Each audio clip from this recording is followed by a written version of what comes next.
Hello and welcome to Payoff Pitch, Action Network's baseball betting podcast presented by BetMGM. I'm Sean Zerillo, joined today by BJ Cunningham, here to give you our best bets for Tuesday's slate. And you can hear best bets from Payoff Pitch every Monday, Tuesday, and Friday, wherever you get your podcasts during the regular season.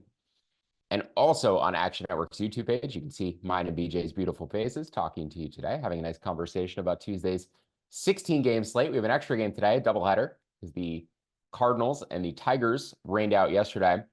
And celebrating more than 200 episodes of Payoff Pitch, please leave us a 5-star review, and we'll pick one on each week for a chance to win a prize. You'll win a free 1-year subscription to Action Pro, and we really appreciate those 5-star reviews, whether you leave us something nice, something hateful. We don't really care, as long as it's 5 stars. So go ahead and get those reviews in. And with that, let's get to our best bets for Tuesday's slate. BJ, I'm going to let you kick things off. You're going with the total in the Rockies and Marlins. Which way are you leaning? Yeah, I like over 8 at even money, which is available at BetMGM. Really what this comes down to is these two starting pitchers. Ryan Feltner's going to be on the mound for the Rockies. He's actually had a little bit of bad luck to begin the season. His expected ERA is 2 runs lower than his actual ERA, sitting at 3.37. I think the question is this expected ERA indicative of how good he actually is as a starting pitcher? And I'm not so sure that it really is right now. He does have decent stuff, plus numbers, 101, slider and changeup grade out well above average. But his problem this year, and it's been a problem throughout his career, is he's just walks way too many guys. 3.55 walk per 9 rate. Last season, it was over 5.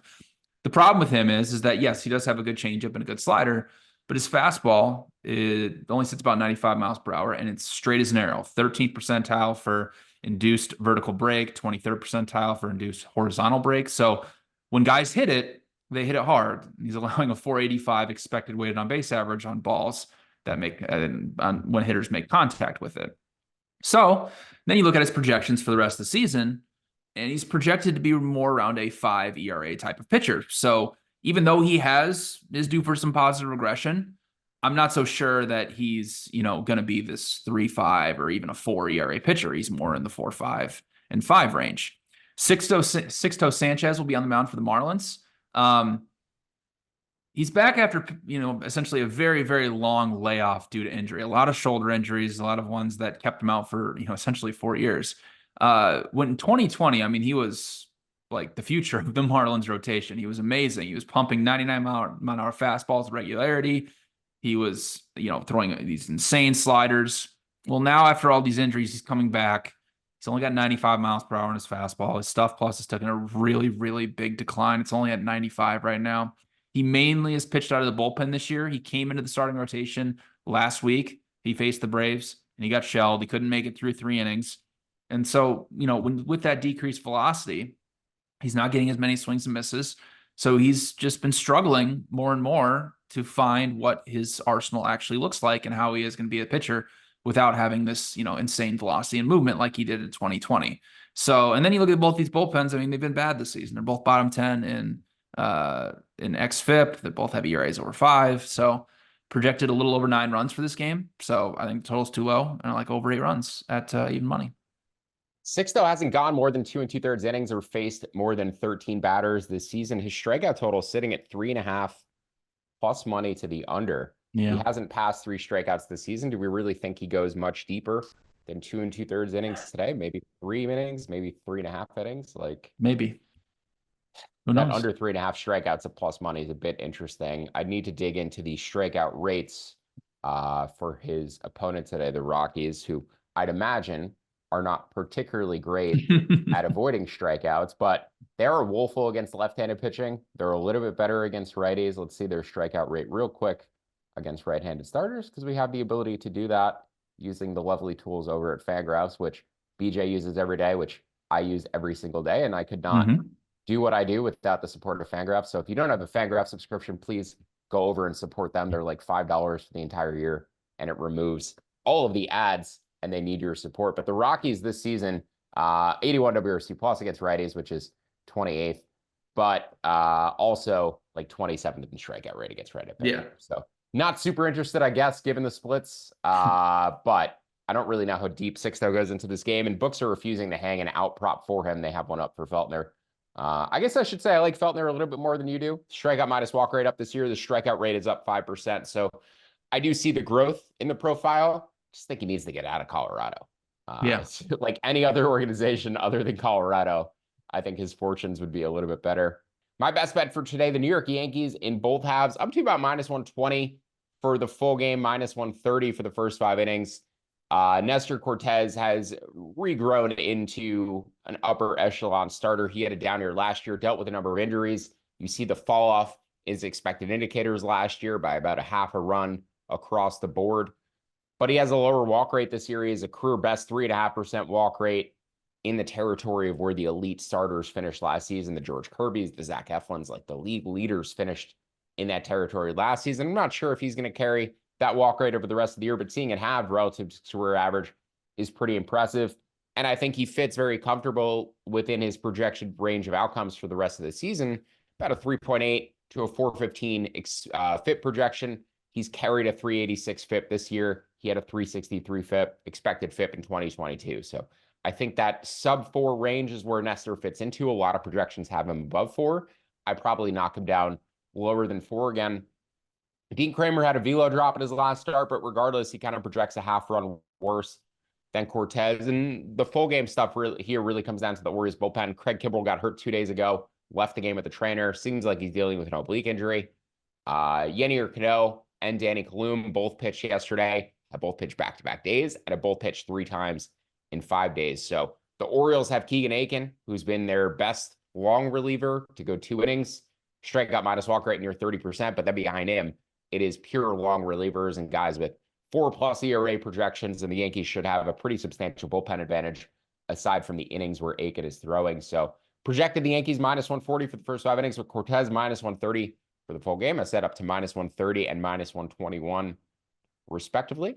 And the Yankees are my best bet for today after being on the Orioles yesterday. Anything for you on the Yankees and Orioles, BJ? It's a good game.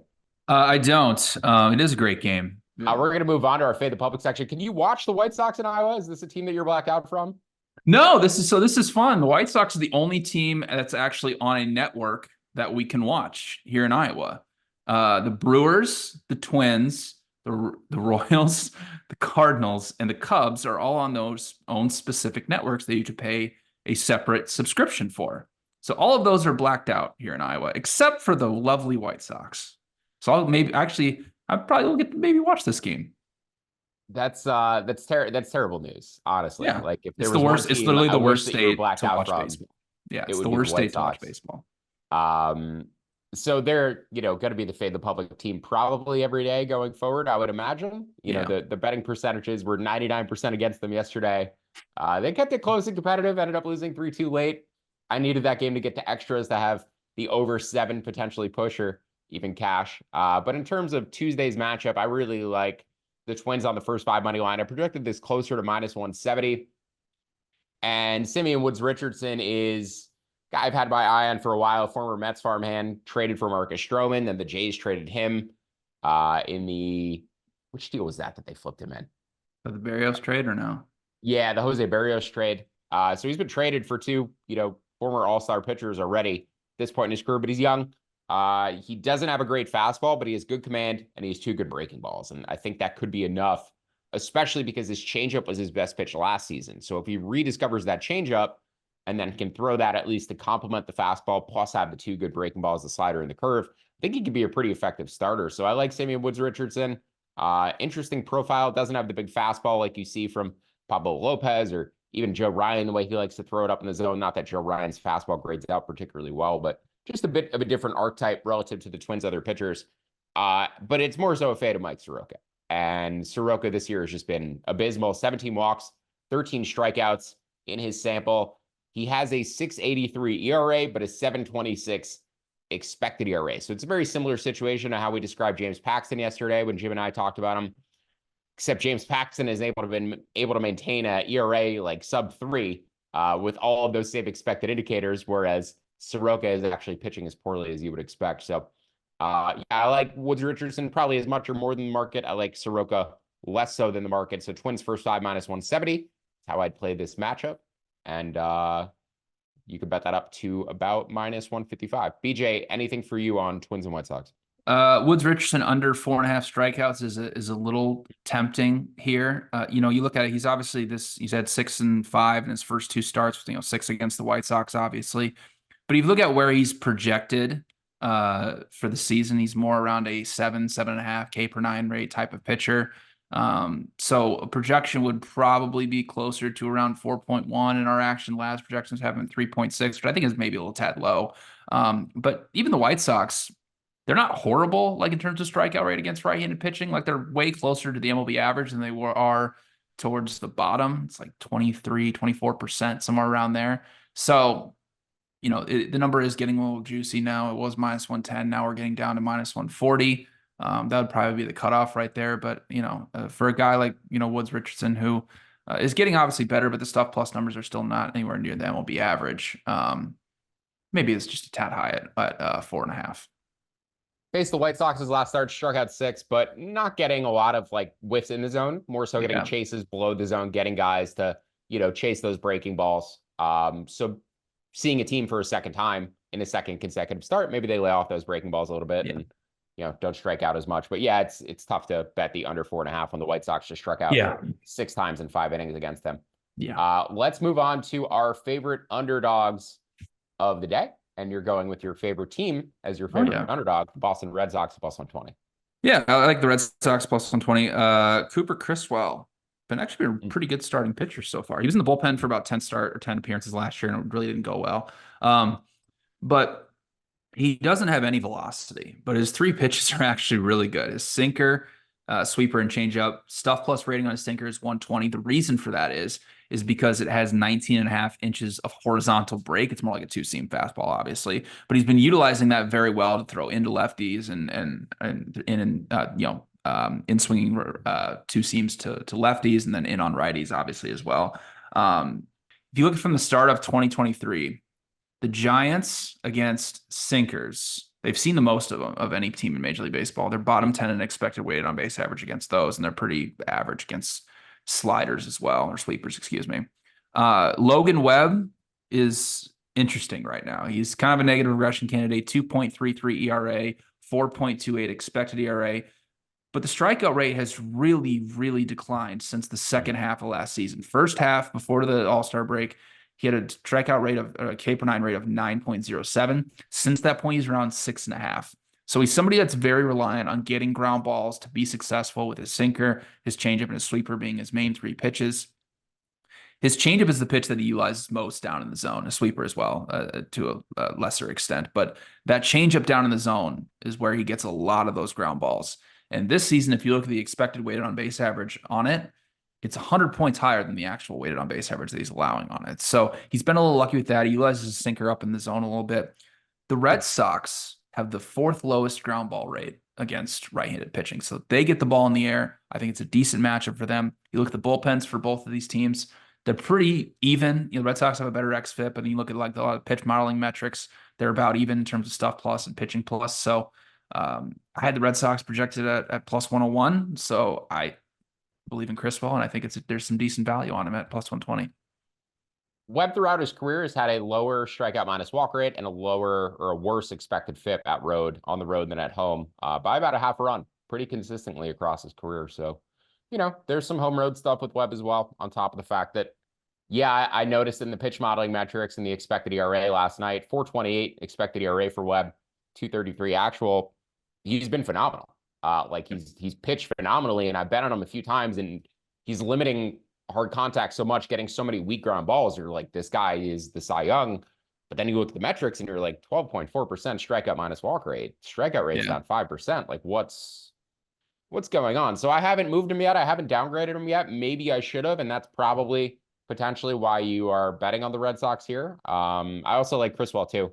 He's the entire Red Sox pitching staff. It's hard not to like them. They've optimized their entire staff. Craig Breslow and this run prevention unit that they've built has done like wonderful things for this Red Sox staff. They're not only revolutionizing the way that organization is pitching, but potentially the way the entire league approaches pitching going forward. They've redesigned all of their pitchers and they're having a ton of success. So Yeah. Yeah, if you see the Red Sox, I know Tanner McGrath did a great article for Pitcher List on how the Red Tanner Sox. McGrath, one of our colleagues, wrote a phenomenal article over at Yeah. Pitcher List going through the run prevention unit and their group chat and all of the ways that they have modified all of their starting pitchers this season. I believe Bayo got hurt, right?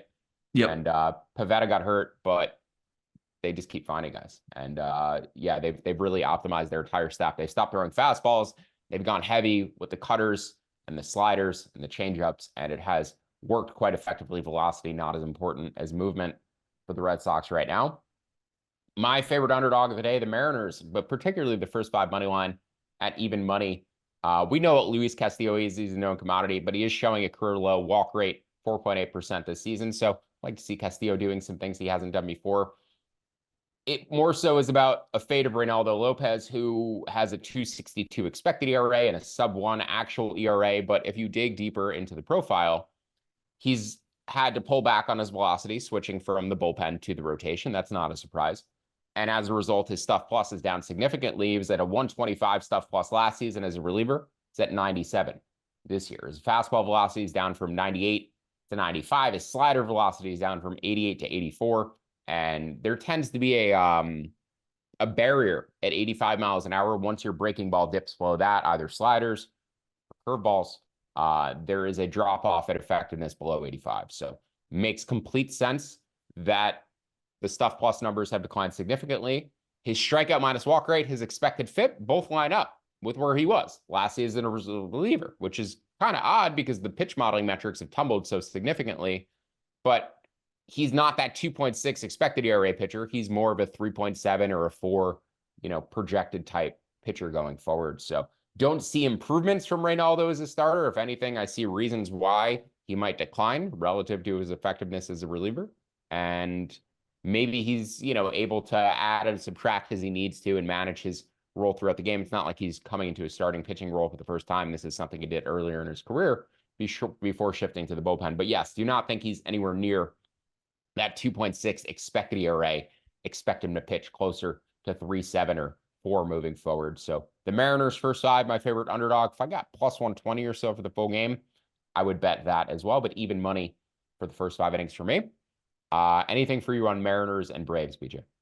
No, I do not. I tend to agree with you that I would lean more towards Luis Castillo than buying this Reynaldo Lopez hype. Mariners offense is not great, but their pitching gives them such a high floor that they're very interesting to win the AL West with how poorly Houston is playing, with Texas continually being banged up. The Mariners just have a very high floor. I see them as a playoff team because that pitching is going to give them so many good efforts, and they have to win a lot of low-scoring games, but Julio should not be hitting like this forever. Yeah. And if they can get any other bats in this lineup, I think they're definitely a playoff team. Let's move on to our final bets. I'm going to let you get things kicked off here. I've got 3 more before we wrap up for Tuesday's slate. So BJ, go ahead and take it away with your final bets. Yeah, one more for me. Brewers minus 140 against the Rays. Tyler Alexander, he's a very interesting pitcher because his expected ERA numbers and, pitch modeling metrics they're okay. Like he's the number 5 guy in the rotation. I don't think they really expected that coming into the season. He's been a long relief guy for them, or that's what he was meant to be. But he's a soft tossing lefty. He doesn't have a pitch that averages over 90 miles per hour, mainly throws a fastball and a cutter, although the Brewers have kind of struggled against left-handed pitching so far this season. Since the beginning of last year, against fastballs and cutters below 90 miles per hour, the Brewers have a 400 expected weighted on base average, and that is the 5th best mark in Major League Baseball. So, obviously Alexander has 3 other pitches that he throws a pretty decent amount of the time, but with his fastball and his cutter being his main 2 go-to pitches, I think the Brewers do have a decent matchup against them. And Freddie Peralta has been amazing. I know his expected ERA has kind of gone up to around 4 now. Really just his last start, he kind of got shelled. If you look through all his other 4 starts, he's been really, really good. So especially facing a Rays lineup, that hasn't been, lit the world on fire so far this season. I think it's a decent match for them. Brewers bullpen is fairly well rested. At least their top arms are. And the Rays bullpen has been a little bit of a disaster to begin the season. XFIP closer to, around the bottom 10. Than where we kind of expect them to be. I don't expect them to be that bad all season long, but it has been pretty bad to begin the season. So projected the Brewers at minus 157. So I like them at minus 140. There's a lot of danger in factoring in-season numbers at this point of the year. I mean, Yeah. it can be very valuable depending on which data points you use, but it could also hurt you. You know, one bad start for Peralta or one bad start from Grayson Rodriguez can skew their expected ERA significantly, where they were just bad on that one particular day, but that's not representative of their average over the course of the season. You know, you might be better off with a median projection as opposed to a mean projection there. So my final three bets for Tuesday's slate, we're going to start with Phillies' first five. Spencer Turnbull's last turn, potentially through the rotation. Taijuan Walker taking his spot. The Phillies are going to trot him out there one more time. He's been one of our favorite pitchers to bet on this season. Career best 19% strikeout minus walk rate. Added a sweeper to his mix, changed his fastball, changed his curveball as well, changed the movement profiles on them. But he's never thrown more than 56 innings in a season, except for 2019. Keeps getting hurt around the 60-inning mark. So the Phillies are going to put him in the bullpen, try to preserve him for the end of the year. So I like Turnbull, but I also dislike Tyler Anderson. 1.8 ERA. His actual ERA or his ERA indicators in the mid to high fours for an expected ERA and in the low to mid fives for an expected FIP. He has a 95% strand rate and a 181 batting average on balls in play. League average for those numbers closer to 74% and 289 respectively. So Anderson due for significant negative regression here. Turnbull going to fire it one more time out of the rotation, hopefully do his best to justify staying in the rotation, even though I don't think the Phillies, he could throw a no-hitter tonight. I don't think the Phillies are going to keep letting him pitch in the rotation just because they need to keep his arm healthy. Phillies looking a little interesting in the NL East, looking a little frisky. Ranger throwing the ball well, Wheeler and Nola. You have Turnbull pitching well. I don't love them replacing Taijuan Walker with him, but Phillies are a little frisky to win the NL East at this point. Especially with Spencer Strider going down. My final two bets, one under, one over. Dodgers D-backs under 9.5. There's also some 10s out there, but I projected this at 9, so you can bet under 9.5 to minus 110. I like the stuff plus for Knack, 107 thus far. Excellent fastball and slider. Command is going to be the issue for him. But it looks like he could be an effective starter. The Dodgers need starting pitching. Their rotation is so banged up. They're going to get guys back slowly throughout the rest of the season. Walker Buehler, Bobby Miller. They have an entire rotation on the IL at this point, a rotation that would rank among the best in the league, you know, if they all came back at the same time, but currently banged up. So they need guys like Knack to fill out innings. And I think he's a better option than guys like Grove or Stone to potentially fill out innings for them. So I like Landon Knack today, like the under 9.5 in Arizona. And then the Mets over 7, projected this total closer to 7.8. Wind is blowing in 10 degrees, 10 miles an hour, 60 degrees at first pitch. The total came down from 8 all the way to 7. I just think it's too low at this point. Sean Manaea has overachieved this season, 3.33 ERA, but an expected ERA over 5. He's an 85 stuff plus rating. His bot ERA, which calculates that stuff plus rating from Fangraphs, is over, or it's nearly over 5. It's in the high 4s. So Mets also use Edwin Diaz back-to-back days. So if they do have a lead late, they will not have their closer available to be deployed. They'll have to use Ottavino or Reed Garrett. So yeah, I like the over 7 at Citi Field today. Just has moved too low for me. And the under in Arizona on top of the Phillies' first 5 line. Anything for you on any of those games, BJ? I will actually be betting both of those totals. I was just looking at my projections, and I have the Diamondbacks Dodgers at 8.9 and the Mets factoring in the wind at 7.94. So awesome. Those totals have came down a little bit since last night when I looked at them. So I will be betting both those. That'll do it for Tuesday's slate. Don't forget to download the Action Network app, a free award-winning app, and leave us that 5-star review. You can also find all of my picks, all of BJ's picks, both for today's slate and other slates going forward in the Action Network app. Also, make sure to check out the Action Network Discord. You can live sweat some bets with Sean Curter, some strikeout props, other fellow gamblers that we have in there. If you haven't joined that out, check out the link in the episode description. And for BJ Cunningham, I'm Sean Zerillo. Make sure to check us out on Friday morning Payoff Pitch for more best bets for Friday's slate. Thank you for listening. Make sure to leave those 5-star reviews to be eligible for a free Action Network Pro subscription. And thank you for tuning in to the Action Network's betting podcast presented by BetMGM. Good luck with all of your bets. We will see you on Friday morning.